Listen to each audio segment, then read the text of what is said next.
अस्सलाम वालेकुम। क्या हाल चाल है आप सबका। उम्मीद है कि आप सब बिल्कुल खैरियत से होंगे। मैं भी अल्हम्दुलिल्लाह बिल्कुल ठीक हूँ।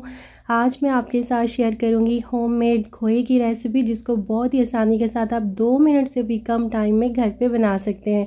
तो चलिए अब इसको बनाना स्टार्ट करते हैं। सबसे पहले हम एक पैन ले लेंगे। 1 टेबलस्पून के जितना हम इसमें ऑयल ऐड कर देंगे और साथ ही हाफ कप हम इसमें मिल्क ऐड कर देंगे और 1 कप मिल्क पाउडर।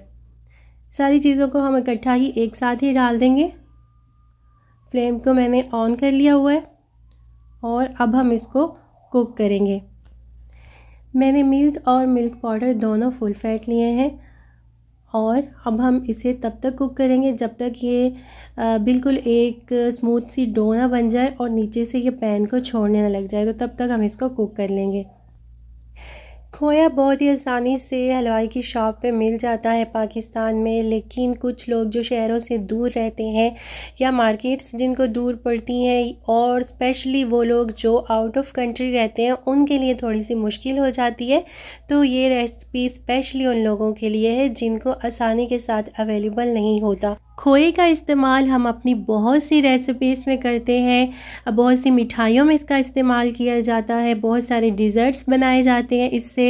गाजर के हलवे में इसको इस्तेमाल किया जाता है, मुतंजन और जर्दे में भी इसका इस्तेमाल होता है। तो अब आप इनमें से कुछ भी बनाने लगें तो आपको ये सोच के परेशान नहीं होना कि आपके पास खोया नहीं है। एनीवेज़ यहाँ पर हमारा बहुत ही ज़बरदस्त सा खोया जो है वो अब रेडी हो चुका है।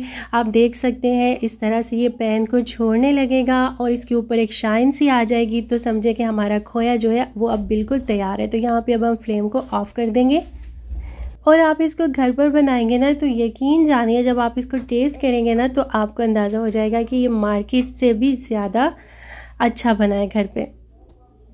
आप एक दफ़ा इसे घर पर बनाएंगे ना तो फिर आप हमेशा इसको घर पर बनाना ही पसंद करेंगे। तो आप एक बार इस रेसिपी को ज़रूर ट्राई कीजिएगा। मैंने इसे खीर में डालने के लिए बनाया है, क्योंकि मैं खोए वाली खीर बना रही थी तो उसके लिए मैंने ये खोया पहले तैयार करके रखा है। इंशाल्लाह खीर की रेसिपी भी मैं आपके साथ शेयर ज़रूर करूँगी। ये तो थी मेरी आज की रेसिपी। अगर आपको अच्छी लगी हो तो इसको लाइक ज़रूर कर दीजिएगा और अगर आप मेरे चैनल पर न्यू हैं और आपको मेरी वीडियोस पसंद आती हैं तो मेरे चैनल को सब्सक्राइब करना मत भूलिएगा। इंशाल्लाह फिर मिलेंगे दोबारा किसी और वीडियो में किसी और नई रेसिपी के साथ। तब तक के लिए मुझे इजाज़त दीजिए। अपना ढेर सारा ख्याल रखिएगा और मुझे दुआओं में याद रखिएगा। अल्लाह हाफिज़।